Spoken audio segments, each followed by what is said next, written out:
le système d'exploitation me redonne les mêmes cases qui avaient été libérées par l'application de la banque. C'est très dangereux si je peux lire à l'intérieur, donc c'est pour ça que le système garantit toujours que les pages qui ne sont pas dans mon espace doivent toujours être mises à 0 avant d'être allouées à un autre programme. Et n'oubliez pas qu'à chaque fois que le programme se ferme, donc quand il est à la fin du mail ou qu'il est tué, toutes les variables qui ont été allouées dynamiquement sont détruites. Donc, il y a des cas où c'est fait exprès de ne pas libérer la mémoire, quand vous savez que de toutes les façons, vous avez besoin de cette mémoire durant toute la vie du programme. Donc là, on peut tolérer de ne pas avoir un free. Donc moi, je n'appelle pas ça une fuite de mémoire.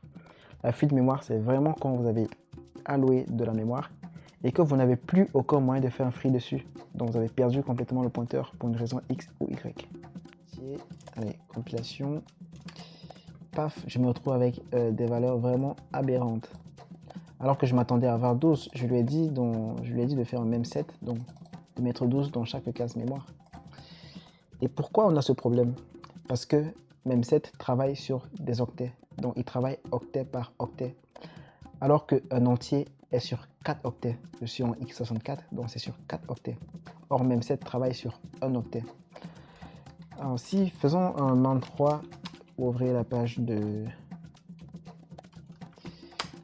manuel, qu'est-ce qu'on nous dit? Memset function.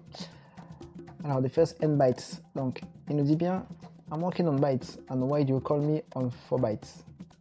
Et ben voilà, je vais expliquer ça un peu avec un petit graphique. Donc ça veut dire que quand i va valoir 3, je serai déjà en dehors de mon tableau, parce que mon tableau va de 0 à 7. Alors qu'on est à 3, on fait plus 5, on est déjà à 8. Donc si je compile tout ça, et là pour l'instant il ne va rien dire. Là il n'a pas craché, même si je suis au-delà de mon tableau, il n'a pas craché. Mais au contraire, on se rend compte que la valeur numéro 4 n'est pas bonne. Donc on a c'est déjà un premier indice.